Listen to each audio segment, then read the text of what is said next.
आप सभी योग जिज्ञासुओं को मेरा नमस्कार, प्रणाम। देखिए स्क्रीन पर आप देख पा रहे हैं 31 तक प्रश्न हम पहले सोल्व कर चुके हैं। ये पार्ट 2 है। वाईसीबी में कैसे प्रश्न आते हैं, इसी तरह के प्रश्न नेट में आते हैं और योग के जो दूसरे एग्जाम होते हैं उनमें भी इसी तरह के प्रश्न आते हैं। तो बहुत ही उपयोगी प्रश्न है। आप भी पेन कॉपी साथ लेकर बैठे, इन्हें नोट कर लीजिए और साथ में आप जो मैं पूछता हूँ उनका उत्तर भी आप कमेंट बॉक्स में लिखकर देते रहेंगे। तो मेरे साथ साथ आपका भी अभ्यास चलता रहेगा और डेफिनेटली हम सब मिलकर अपनी मंजिल तक जरूर पहुंच जाएंगे ना। तो आपको मेहनत करनी है मेरे साथ। जब मैं आपके लिए इतनी मेहनत कर सकता हूं तो आप क्यों नहीं करेंगे। तो देखिए 31 क्वेश्चन हम कर चुके हैं। 32 क्वेश्चन हम पढ़ते हैं। देखिए बाइलिंगुअल आता है ना मैक्सिमम, आपको डरने की बात नहीं, क्योंकि स्क्रीन पे आपको इंग्लिश में लिखा हुआ दिख रहा है, क्योंकि मैंने अंग्रेजी में बनाया, टाइप इंग्लिश में किया है। तो आपको मैं हिंदी में एक्सप्लेन करूंगा ना, तो आपको भाषाएं दोनों आनी चाहिए ना। इंग्लिश में पूरा आप लेक्चर सुनेंगे तो डेफिनेटली आपके अंग्रेजी पे भी कमांड हो जाएगी।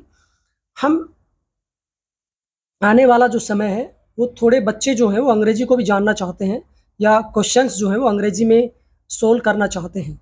तो क्वेश्चन आपकी स्क्रीन पे अंग्रेजी में लिखा रहेगा, उसका मैं हिंदी में एक्सप्लेन करूंगा, ठीक है, फिर आपको उत्तर देने हैं।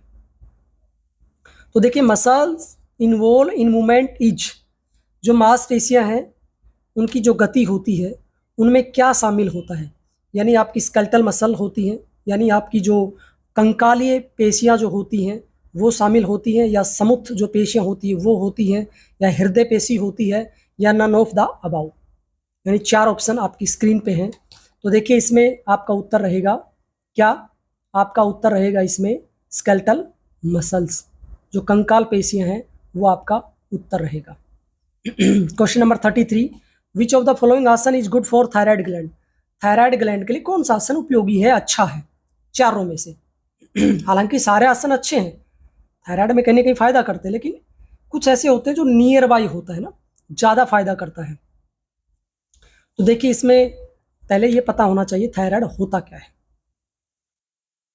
देखिए हमारे शरीर में कुछ ग्लैंड्स होती हैं, पीनियल है, पिट्यूटरी है, थायराइड है, पैराथायराइड है ना, यहाँ होती है थायराइड ग्लैंड। और पैराथायराइड भी यहीं होती है, आपको पता होना चाहिए। ये थाइमस है, ठीक है, और ये एड्रिनल है, ठीक है, हमारी 2 होती है किडनी में, और फिर हमारी गोनाड्स ग्लैंड होती है। तो थायराइड का संबंध हमारे गले से है, तो गले पे जो ज्यादा प्रभाव डालेगा है ना, वो आसन थायराइड के लिए अच्छा है। तो धनुरासन में भी खिंचाव आता है पूरा, आपका पश्चिमोत्तान में भी हल्का खिंचाव आता है, चक्रासन में भी खिंचाव आता है, लेकिन जो सर्वांग आसन होता है तो पूरा हम 90 डिग्री पर रखते हैं, तो पूरी ठोड़ी यहाँ कंठकूप में लगती है।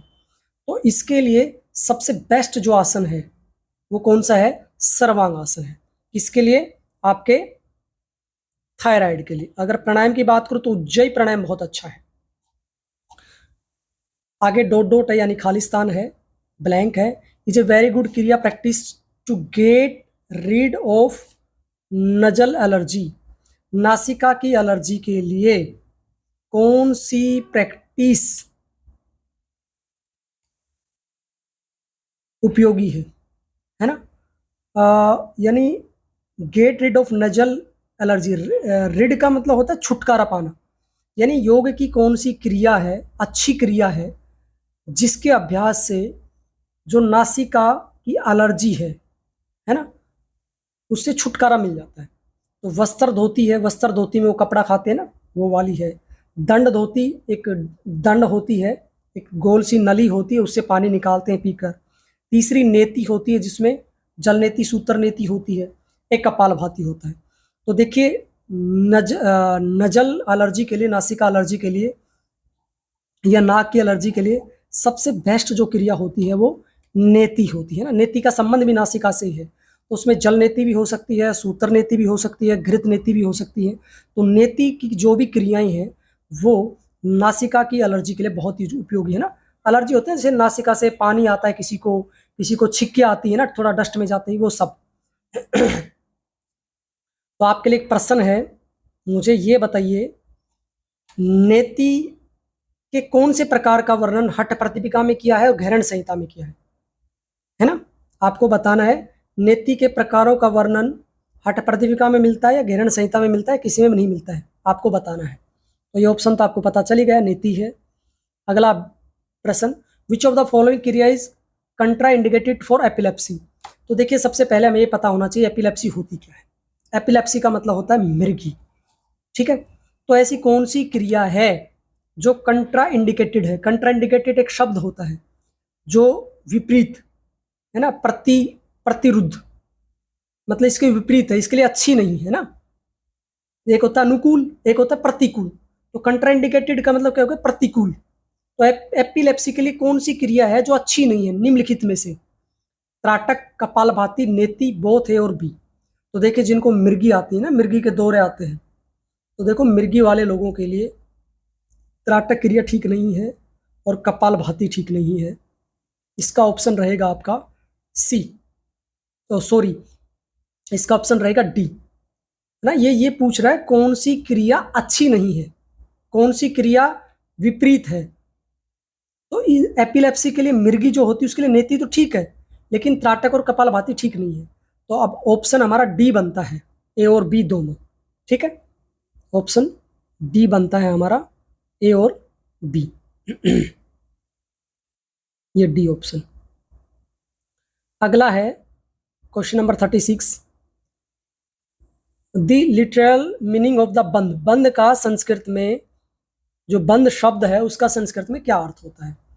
टू अनलॉक, खोल देना, टू स्ट्रेंथ, शक्ति देना, टू लॉक, बंद कर देना, टू लूजन यानी ढीला कर देना। तो देखिए बंद का मतलब होता है बांधना, ठीक है, बंद का मतलब बांधना। टू लॉक, किसको लॉक कर देना, जो एनर्जी बाहर बहती है ना उसको लॉक कर देना। जैसे मूल बंद होता है ना, गुदा मारक ऊपर खींचते हैं तो कहते हैं वहां पर एनर्जी रिलीज होती रहती है, तो गुदा मारक ऊपर खींचने से एनर्जी का प्रभाव ऊपर की तरफ होता है, ठीक है। तो बंद का मतलब होता है बांधना, सिकोड़ना, ठीक है, टू लॉक, ठीक है। जैसे हम दरवाजा बंद कर देते हैं तो चोरी होने का डर नहीं रहता है। तो इसी प्रकार जब हम कुछ लॉक लगाते हैं अपने शरीर में, 3 प्रकार के बंद बताए हैं, ठीक है। एक मैं बता चुका हूं आपको, मूल बंद, और बाकी कौन से बंद और है वो आप मुझे बताएंगे। और आप मुझे ये भी बताएंगे कि हठ प्रदीपिका में कितने बंद बताए हैं, है ना, और घेरण संहिता में कितने बंद हैं, ये आप मुझे बताएंगे कमेंट बॉक्स में कमेंट लिखकर।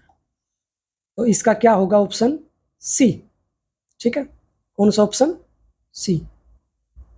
अगला क्वेश्चन है 37, विच of the following is otherwise called stress borne disease. Stress borne disease यानी तनाव जनित रोग है, वो कौन सा है निम्नलिखित में से। आधीज व्याधि है, अनाधीज व्याधि है, अमाधीजा व्याधि है, नन ऑफ द अबव। तो देखिए आधीज जो व्याधि है, आधि का मतलब होता है मानसिक रोग, व्याधि का मतलब होता है शारीरिक रोग। तो आधीजा जो है ना व्याधि, वो स्ट्रेस बोरन डिजीज है ना। आधि का मतलब ही क्या है, आधि का मतलब क्या है, मानसिक रोग।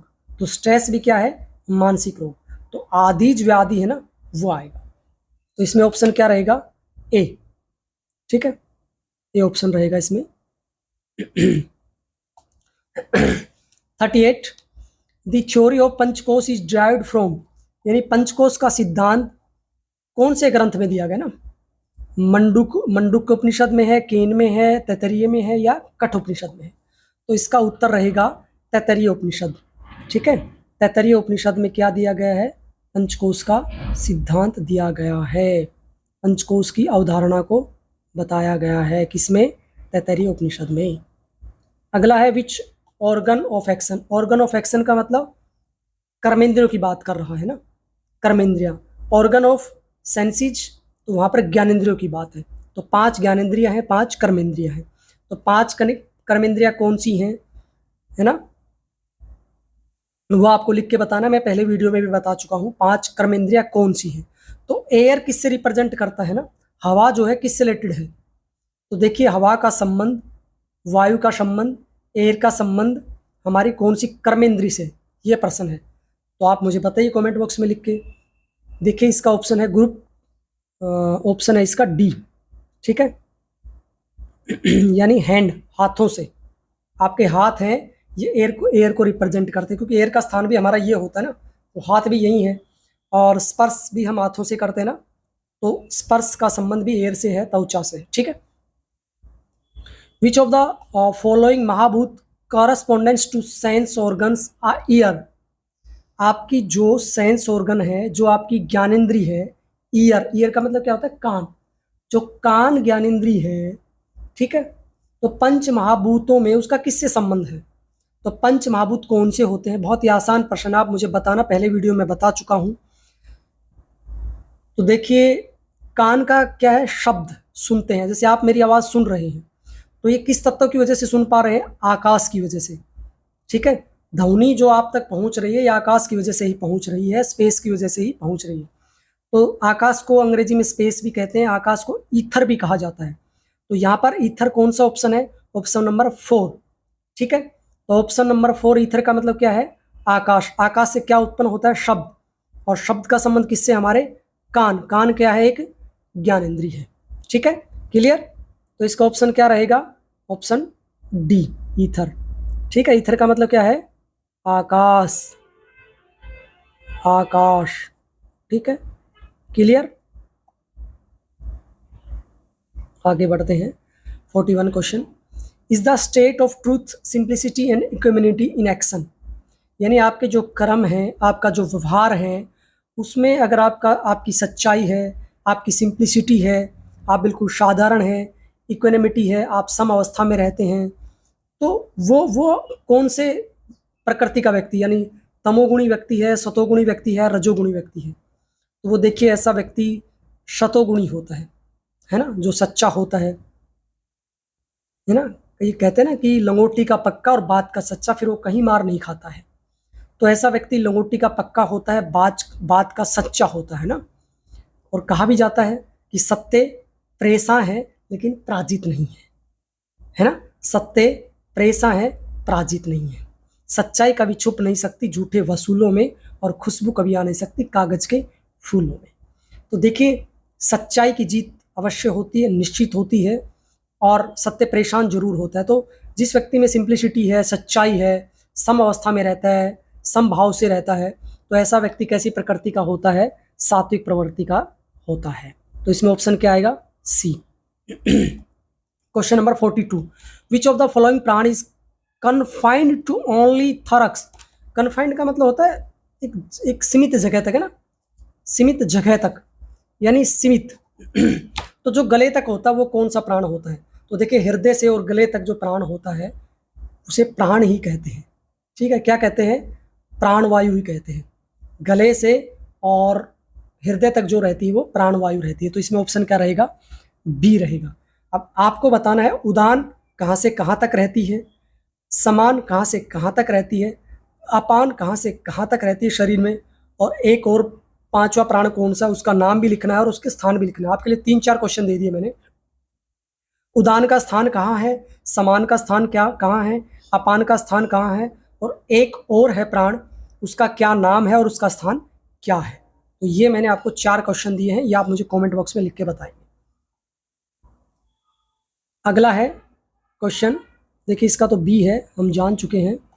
अगला क्वेश्चन है 43, व्यान गवर्न्स द। जो व्यान है, व्यान जो प्राण है, व्यान वो कहाँ होता है ना। गॉन्स का मतलब होता है नियंत्रित करता है ना, किस को नियंत्रित करता है, सर्कुलेशन को।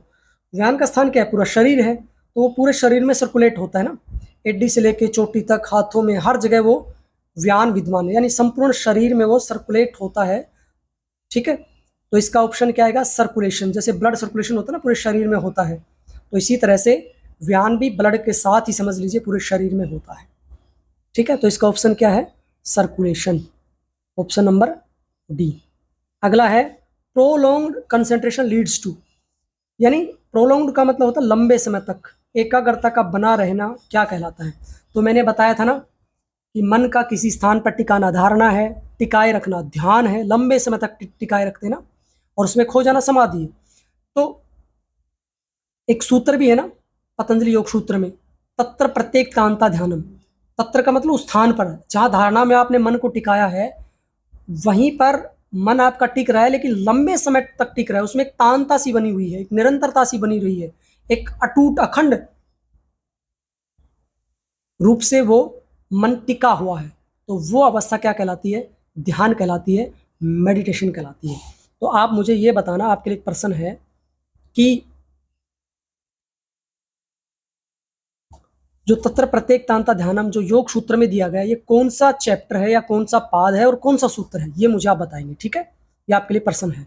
अगला है to dedicated and surrender oneself to higher principle is, मतलब व्यक्ति जब समर्पित कर देता अपने आप को, है ना, अपने सिद्धांतों को, है ना, अपने उच्च जो सिद्धांत हैं उनको समर्पित कर देता है और आत्मसमर्पण कर देता है, तो अवस्था कौन सी होती है? तो वो होती है ईश्वर प्रणिधान, यानी आपका ऑप्शन 4 है। तो ईश्वर प्रणिधान क्या है, यानी यम है या नियम है, ये आप मुझे बताएंगे कमेंट बॉक्स में लिख के। पहले हमारे कुछ विद्यार्थियों ने, खासकर मोनिका ने और ज्योति ने, और बहुत अच्छे से सारे प्रश्न का उत्तर दिया। उन्होंने काफ़ी खोजबीन की, काफ़ी मेहनत की, और मुझे विश्वास है कि ऐसे बच्चे ज़रूर एक दिन कामयाब होंगे, ऊंचाइयों पर जाएंगे। तो दोनों को मैं बहुत बहुत धन्यवाद देता हूं कि पिछले वीडियो में लगभग 40 कमेंट इन लोगों ने किए हैं, तो इसका मतलब स्पष्ट है कि इन्होंने मेरे साथ साथ मेहनत की है और इन्होंने किताबों को खंगाला भी है, कोई भी उत्तर इनका गलत नहीं है। ठीक है, तो ये वीडियो काफ़ी लोग देखते हैं, छत्तीसगढ़ में, झारखंड में, गुजरात में, महाराष्ट्र में, कर्नाटक में, उत्तर प्रदेश में, हरियाणा में, पंजाब में, राजस्थान में, है ना, सिक्किम में, नागालैंड में, मणिपुर में, मिजोरम में, त्रिपुरा में, आसाम में, मेघालय में, साथ में नेपाल में भी, और जम्मू कश्मीर, हिमाचल, उत्तराखंड, सभी जगह के लोग ये वीडियो देखते हैं और फिर कमेंट करते हैं, तो बड़ा अच्छा लगता है, हमारा भी हौसला बढ़ता है। तो अगला ये प्रश्न मैंने पूछा कि यम है या नियम है ईश्वर प्रणिधान, एक आपको ये बताना है। दूसरा आपको ये बताना है कि ईश्वर प्रणिधान का कौन सा सूत्र योग सूत्र में दिया गया है, कौन से अध्याय में कौन सा सूत्र है। तीसरा प्रश्न आपके लिए ये है कि ईश्वर प्रणिधान का अगर हम पालन करते हैं तो हमें क्या मिलेगा, है ना, इसका भी एक सूत्र दिया गया है, क्या प्राप्त होगा हमें, तो वो भी आपको बताना है। योग सूत्र के अंदर ये सूत्र दिया गया है। ठीक है, अगला, the ability to be patient during demanding situation is, यानी कठिन परिस्थितियों में धैर्य रखने की जो क्षमता है ना, पेशेंस आप रखते हैं विपरीत परिस्थितियों में, तो वो क्या कहलाता है? शम कहलाता है, और दम कहलाता है, या उपरति कहलाता है, तितिक्षा कहलाता है। 4 ऑप्शन है। तो देखिए ये चारों किसके भाग हैं? सठ संपत्ति के हैं। सठ संपत्ति किसका भाग है? ये ज्ञान योग का भाग है। ज्ञान योग के कितने भाग हैं? मेन 2 हैं। एक कौन सा है? बहिरंग योग, एक अंतरंग, है ना। ज्ञान योग के 2 मुख्य पार्ट कर दिए, एक बहिरंग, एक अंतरंग। तो बहिरंग में कितने होते हैं? 4 होते हैं। कौन कौन से? विवेक, वैराग्य, सठ संपत्ति और मुमुक्षुत्व। विवेक, वैराग्य, सठ संपत्ति और मुमुक्षुत्व। तो सठ संपत्ति यानी सठ का मतलब 6, संपत्ति का मतलब संपत्तियां, 6 संपत्तियां हैं। वो कौन सी हैं? 4 तो आपके सामने लिखी हुई है, शम, दम, उपरति और तितिक्षा। 2 और हैं, वो आपको खुद कमेंट बॉक्स में लिख के बताना है 2 और कौन सी है। ठीक है, ज्ञान योग में सठ संपत्ति यानी 6 संपत्तियों की चर्चा की है, तो उनमें 4 तो सामने लिखी हुई है, शम, दम, उपरति और तितिक्षा। 2 और कौन सी है वो आपको कमेंट बॉक्स में लिख के बताना है। साथ में आपको ये भी बताना है, तीसरा प्रश्न आपके लिए एक और है कि ये बहिरंग साधन है, अंतरंग साधन कौन से ज्ञान योग के, वो भी मुझे आप कमेंट बॉक्स में लिख के बताएंगे। तो देखिए कठिन परिस्थितियों में धैर्य रखने की जो क्षमता है वो तितिक्षा कहलाती है, यानी आपका ऑप्शन डी रहेगा, तितिक्षा, जिसे अंग्रेजी में एंडोरेंस भी कहा जाता है, फॉर बियरनेस भी कहा जाता है। और तितिक्षा का मतलब होता है कि धैर्य पूर्वक, धैर्य के साथ द्वंद्वों को सहन करना, धैर्य के साथ द्वंद्वों को सहन करना, यानी जो भी आपके अंदर द्वंद्व है, चाहे सुख हो, चाहे दुख हो, चाहे लाभ हो, चाहे हानि हो, चाहे सर्दी हो, चाहे गर्मी हो, जब भी आप द्वंद्व में होते हैं, उन द्वंद्वों को अगर आप धैर्य के साथ सहन कर लेते हैं, है ना, ये बहुत बड़ी अचीवमेंट है। गीता में भी कहा है ना, समत्वम योग उच्यते, बैलेंस रख लेते हैं वो व्यक्ति जरूर कामयाब होता है। यानी वो हार में पागल नहीं होता, हार में दुखी नहीं होता और जीत में पागल नहीं होता। जो व्यक्ति जीत में पागल और हार में दुखी नहीं होता वो व्यक्ति बहुत आगे जाता है, क्योंकि हर समय अनुकूल और प्रतिकूल चलता रहता है। हर व्यक्ति हर समय आपके अनुकूल नहीं रहेगा, कुछ व्यक्ति आपके प्रतिकूल भी रहेंगे, कुछ परिस्थितियाँ आपके प्रतिकूल भी रहेंगी। तो प्रतिकूल परिस्थितियों में भी हमें अपने आप को बैलेंस बनाए रखना है। और ये सारा अनुभव हम अपने पूर्वजों से, अपने दादा दादी से सीख सकते हैं, कैसे जब घर में विपदा आती है तो कैसे वो अपने आप को ठीक रखते हैं, कैसे वो आपको बैलेंस रखते हैं। ठीक है। तो तितिक्षा का मतलब आप समझ गए होंगे कि धैर्यपूर्वक द्वंद्व को सहन करना। अब आगे हम बात करते हैं question number 47। According to Khalistan dot yoga is the process of calming down the mind, यानी जो चित्त है या जो मन है वो, मतलब योग जो है मन को या चित्त को शांत करने की प्रक्रिया है, एक माध्यम है। ये किस में कहा गया है? योग दर्शन में कहा गया है, हठ प्रदीपिका में कहा गया है, योग वशिष्ठ में कहा गया है, या गैरण संहिता में कहा गया है? तो देखिए ये प्रश्न है बहुत नज़दीक है योग वशिष्ठ के। वैसे पतंजलि योग दर्शन में योग चित्त वृत्तियों का निरोध को कहा है, चित्त की वृत्तियों का अगर निरोध कर देते हैं तो वो योग है।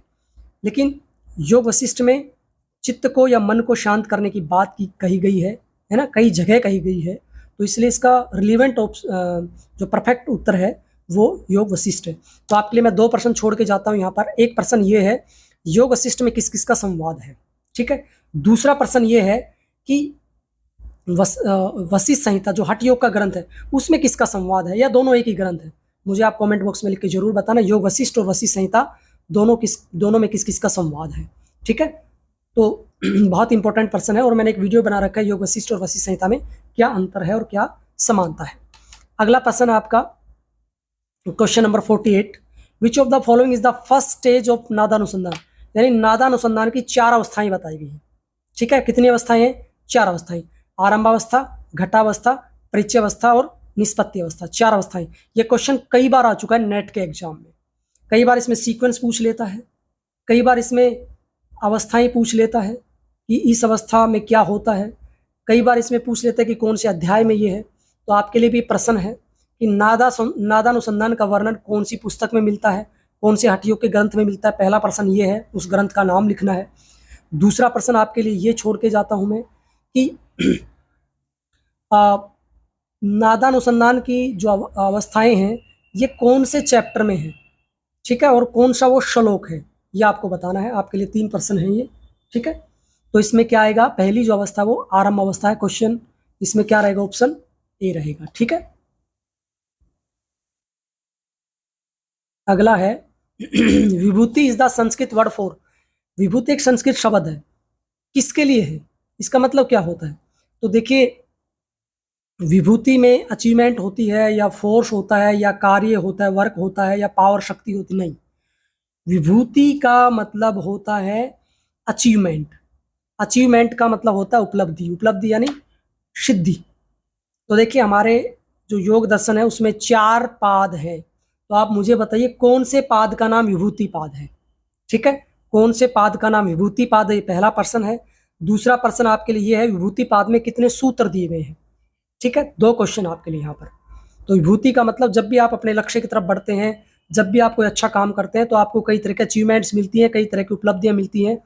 जैसे आपने कंपटीशन खेलते हैं तो आपने स्टेट लेवल पर जीता, फिर नेशनल लेवल पर जीता, तो ये नहीं कि आप वहीं रुक गई, उनमें उलझना नहीं है ना। कई तरह की सिद्धियां मिलेंगी आपको, जैसे 8 सिद्धियों की बात की हैं।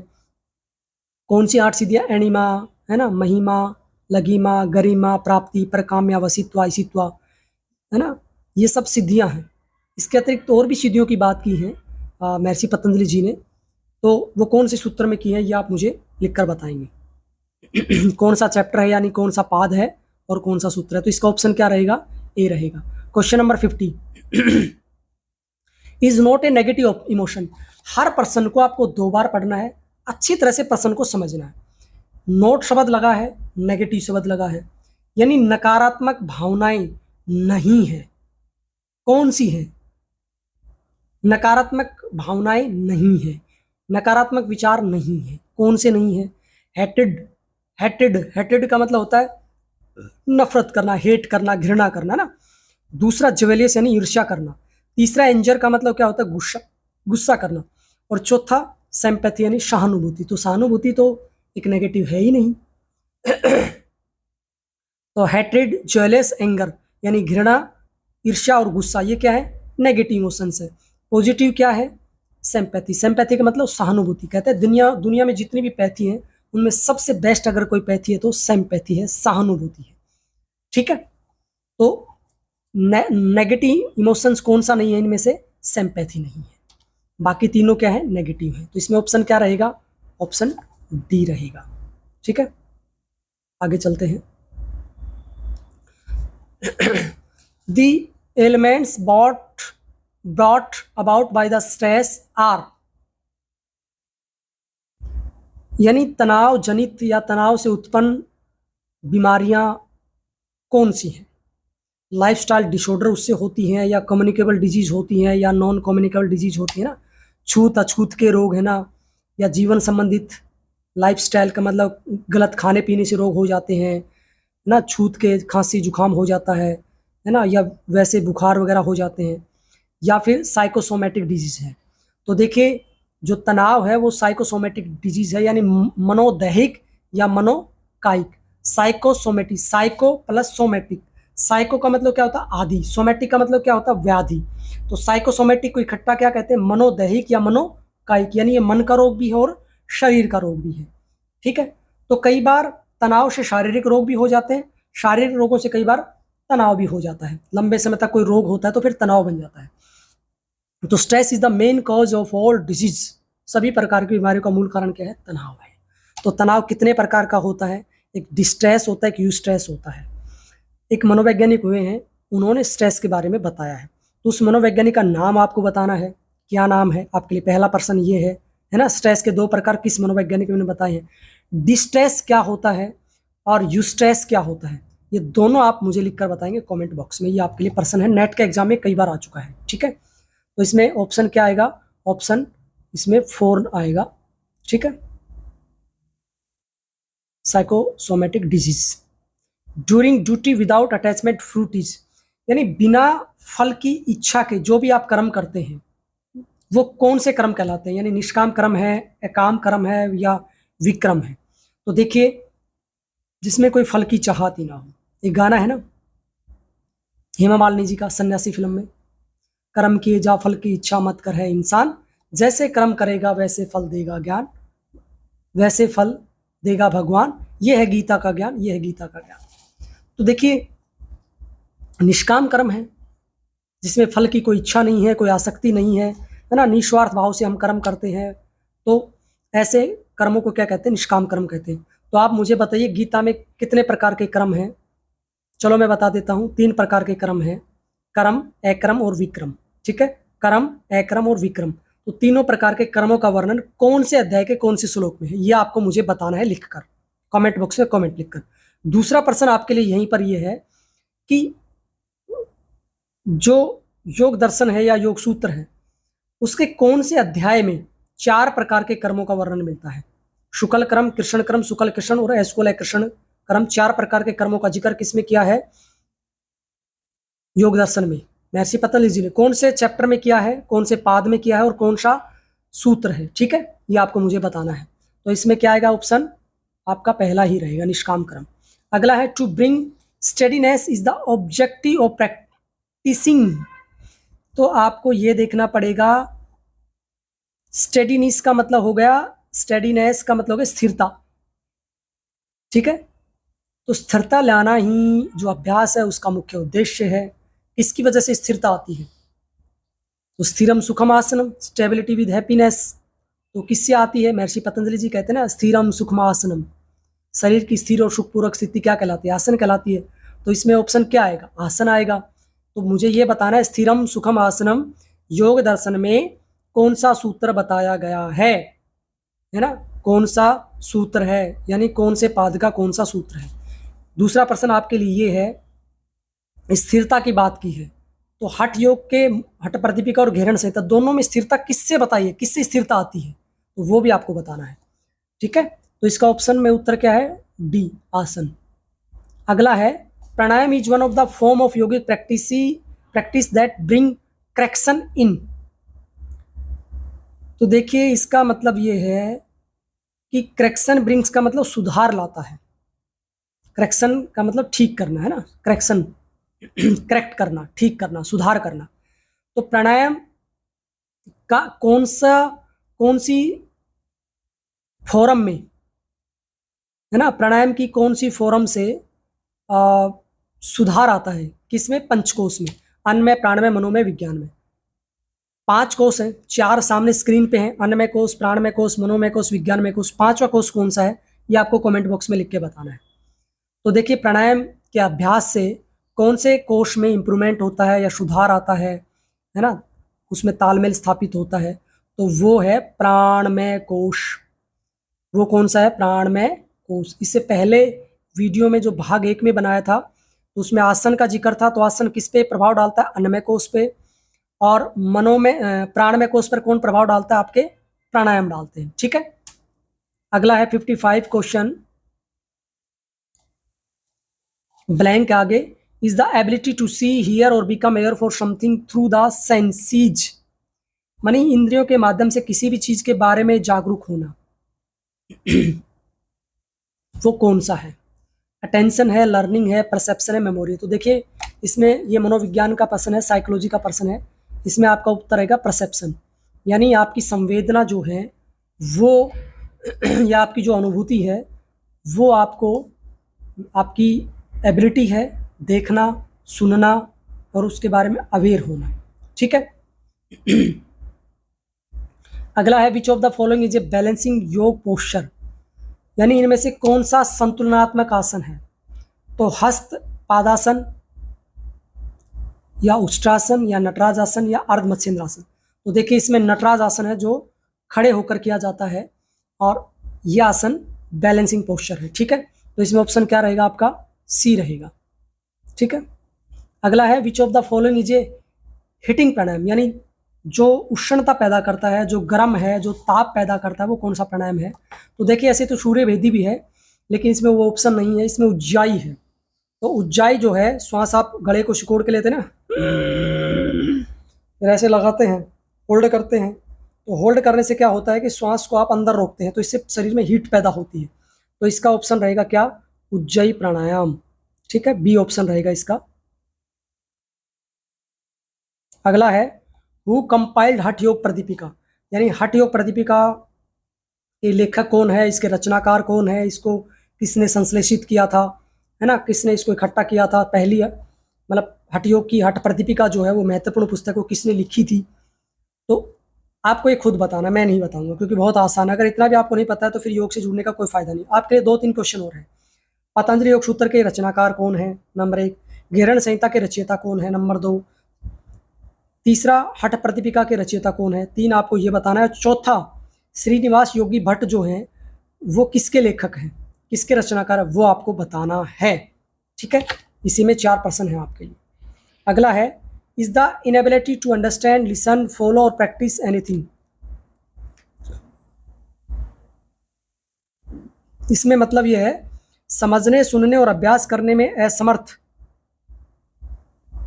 किसकी वजह से होता है। यानी ये सबसे पहले हमें कई बार उत्तर भी देखने पड़ते हैं, हमें ऑप्शन भी देखने पड़ते हैं कि व्याधि, सत्यान, संशय, प्रमाद। ये क्या है? योग अंतराय है। कितने हैं? 9 है। 5 क्या है? विक्षेप सैभु है, सहयोगी है। टोटल 9 और 5 14 है। तो ये जो 9 है इनका कई बार सीक्वेंस पूछा है, नेट के एग्जाम में पूछा है, वाईसीपी के भी लेवल 3 लेवल 6 में पूछा है। तो ये सीक्वेंस आपको पता होना चाहिए। व्याधि, सत्यान, संशय, प्रमाद, आलस्य, अवृत्ति, भ्रांति, दर्शन, अलबद्ध, भूमिक तत्व, अनवस्थित तत्व। ये क्या है? 9 अंतराय है। दुख, दोर्मनस्य, अंग में जयते, श्वास, प्रश्वास, विक्षेप, सहभू। ठीक है, ये 5 है। तो मुझे ये बताना है आपको कि जो ये योग अंतराय हैं ये कौन से पाद में है, कौन से अध्याय में है योग दर्शन के, और कितने नंबर श्लोक है। विक्षेप, सहभू कौन से पाद में है और कितने नंबर श्लोक है। तो देखिए, जब भी आप योग नहीं कर पाते हैं, आपको सुन नहीं रहा है, आप समझ नहीं रहे हैं, है ना, आप में कोई डिफॉर्मिटीज है, आंखों में प्रॉब्लम है, कानों में प्रॉब्लम है, दांत में दर्द है, सर दर्द है ना, बीपी हाई लो है, कोई भी ऐसी प्रॉब्लम है जिसकी वजह से आप योगाभ्यास नहीं कर पाते हैं, तो वो क्या है? व्याधि है। क्या है? व्याधि। व्याधि मानी शारीरिक रोग हो सकते हैं। तो शारीरिक अगर रोग है तो आप ना ठीक से सुन पाते हैं, ना आपका मन लगता है, ना आप देख पाते हैं, तो वो सब ऑप्शन में क्या आएगा? व्याधि आएगा। तो उसका ऑप्शन क्या है? व्याधि। 60 क्वेश्चन है, is describe as a reaction of human body to a demanding situation, यानी जो ह्यूमन बॉडी है, मानव जो शरीर है, वो रिएक्ट करता है जब डिमांड होती है, जब जरूरत होती है, जब ऐसी सिचुएशंस होती है। कब? स्ट्रेस में, तनाव में। तो ऑप्शन क्या आएगा इसमें? सी आएगा, यानी हैंगर में नहीं, स्लिप में नहीं, सोने में नहीं, भूख में नहीं, स्वेटिंग यानी पसीने आने में नहीं, किस में? स्ट्रेस में। स्ट्रेस में क्या करती है? तनाव में बॉडी रिएक्ट करती है।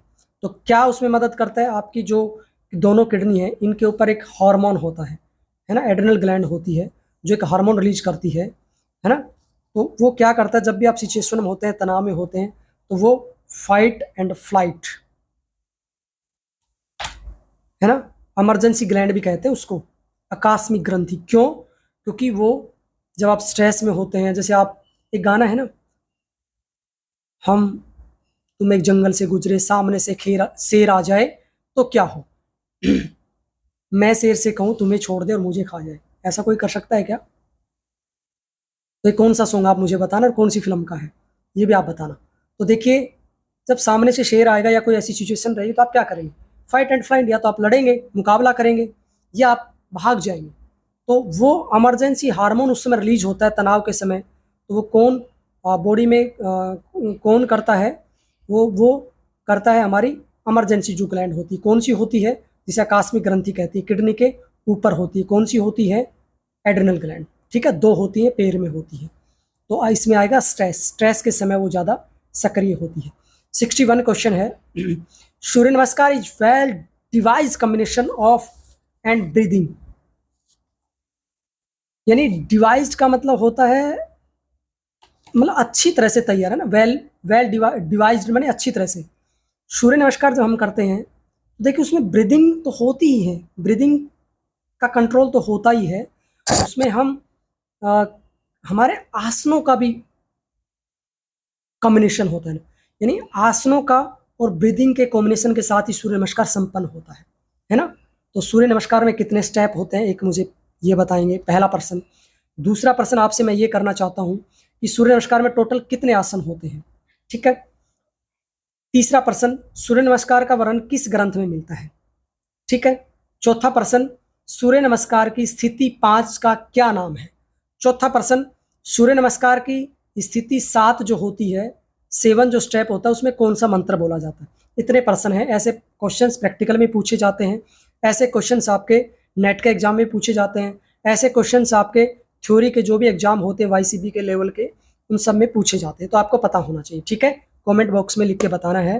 तो इसका ऑप्शन आएगा सूर्य नमस्कार का आसन, ठीक है। आसन और ब्रीदिंग के साथ सूर्य नमस्कार किया जाता है। ठीक से आपका पोस्चर हो और ब्रीदिंग टेक्निक आपकी ठीक होनी चाहिए। तो नियर रिलेशन किसके साथ है इसका? आसन के साथ। तो इसका ऑप्शन क्या आएगा? आसन आएगा, यानी D. Which of the following asana is named after the ऋषि मत्स्येंद्र। एक ऋषि मत्स्येंद्र हुए हैं जो नाथ संप्रदाय के जनक हैं, नाथ योगी हैं। नाथ जो कल्ट है, नाथ जो परंपरा है, उसको चलाने का, उसको इजाद करने का श्रेय किनको जाता है? ऋषि या महर्षि मत्स्येंद्र नाथ को जाता है। मत्स्येंद्र नाथ जो हैं वो नाथ परंपरा के प्रसिद्ध गुरु हैं, और इनके भी जो गुरु हैं वो भगवान शिव हैं। कहते हैं माता पार्वती को जब भगवान शिव ने ज्ञान दिया था, तब ऋषि मत्स्येंद्र नाथ ने उस ज्ञान को सुना था और फिर इस परंपरा को आगे बढ़ाया था। तो देखिए, मत्स्येंद्र नाथ के बाद फिर गुरु गोरखनाथ, चरपटी नाथ, है ना, कनपटी नाथ, इन्होंने नाथ परंपरा को आगे बढ़ाया। और जो आसन है इनके नाम पर वो मत्स्येंद्र आसन है। अब इसमें मत्स्येंद्र आसन ऑप्शन नहीं है, तो अर्ध मत्स्येंद्र आसन है ना, मत्स्यासन नहीं आएगा इसमें ना। मत्स्यासन का मतलब फिश पोज होता है, मछली होता है, मछली की तरह आकृति बनती है, वो नहीं है। तो क्या आएगा? अर्ध मत्स्येंद्र आसन। तो ऋषि मत्स्येंद्र के नाम पर ही अर्ध मत्स्येंद्र आसन का नाम पड़ा है। इसमें ऑप्शन सी आएगा, ठीक है। कौन सा ऑप्शन आएगा? ऑप्शन सी आएगा। और मत्स्य क्रीड़ासन बिल्कुल भी नहीं है।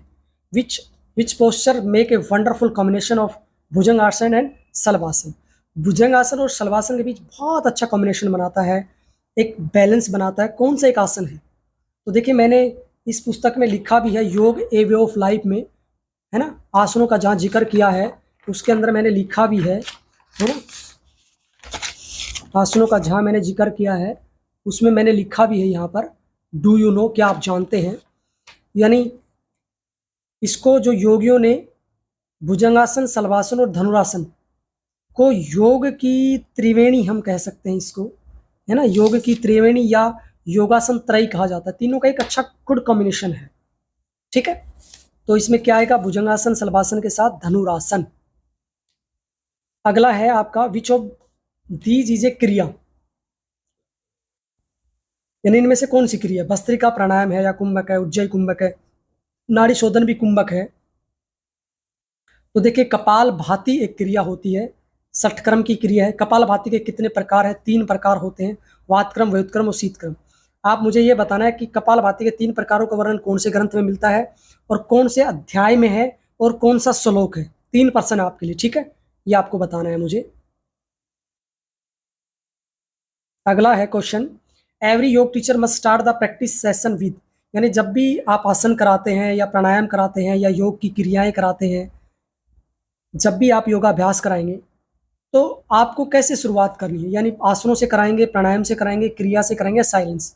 तो देखिए इस सीक्वेंस के अकॉर्डिंग साइलेंस यानी मौन जो है, शांत जो है, वो सबसे अच्छा है। क्योंकि आपने देखा होगा कोई भी आप प्रैक्टिस करते हैं तो पहले अपने आप को शांत करना पड़ता है, चाहे आप आसन करें चाहे प्राणायाम करें, है ना। योग प्रोटोकॉल में भी पहले है ना आराम से बैठकर प्रार्थना बताई ना, ओम संगच्छुधम संवैधम समोम नामसी जानताम देवा भागम यथा पूर्वे संजानाना उपास्ते। तो आप मुझे ये भी बताना है योग प्रोटोकॉल की जो प्रेयर है ये किस में से ली गई है, कौन से वेद में से ली गई है, ठीक है। तो इसमें आएगा साइलेंस, यानी मौन या शांत चित होकर बैठना होता है पहले। अगला है, लास्ट क्वेश्चन है आपके लिए कि what should be the minimum gap between a meal and yog practice, यानी योग अभ्यास और भोजन के बीच में कितना गैप होना चाहिए, कितना अंतर होना चाहिए। ये प्रश्न का उत्तर मैं बिल्कुल भी नहीं बताऊंगा, आपको खुद बताना है कि 6 घंटे का अंतर होना चाहिए, 4 का होना चाहिए या 2 का होना चाहिए, या इनमें से कोई नहीं। ये आप बताना, मुझे पता चलेगा कि आपकी समझ कितनी बड़ी है। जैसे आप योग खत्म करते हैं, चाहे आसन करें, चाहे प्राणायाम करें, चाहे मुद्राएं करें, उसके कितनी देर बाद आपको भोजन करना है, ठीक है। इसमें 2 तरह के प्रश्न बन सकते हैं, भोजन करने के बाद कितनी देर बाद या कितने घंटे बाद हम योगाभ्यास शुरू कर सकते हैं, है ना। मील एंड योग प्रैक्टिस, यानी भोजन और योग प्रैक्टिस के बीच कितना अंतर होना चाहिए, यानी जैसे आपने भोजन कर लिया तो उसके कितने घंटे बाद आप अभ्यास करेंगे, एक प्रश्न ये है। और दूसरा प्रश्न ये है कि योग अभ्यास के कितनी देर बाद आप पानी पी सकते हैं, लिक्विड ले सकते हैं या भोजन ले सकते हैं। ये 2 प्रश्न हैं आपके लिए, ये आप खुद बताएंगे। तो आज का इतना ही है। ये बहुत इंपॉर्टेंट प्रश्न थे जो नेट में भी पूछे जाते हैं, वाईसीबी में पूछे जाते हैं और योग की दूसरी परीक्षाओं में भी पूछे जाते हैं। आपके मन में फिर भी कोई प्रश्न है, कोई डाउट है, कोई कन्फ्यूजन है और कुछ और भी आप जानना चाहते हैं तो निसंदेह निसंकोच आप मुझसे कमेंट बॉक्स में कमेंट लिखकर पूछ सकते हैं। तो आपको ये वीडियो कैसा लगा मुझे ज़रूर बताएं। आज के लिए इतना ही, आप सबका बहुत बहुत धन्यवाद। आपका दिन मंगलमय हो, आपका भविष्य उज्जवल हो। इति ओम शांति शांति शांति।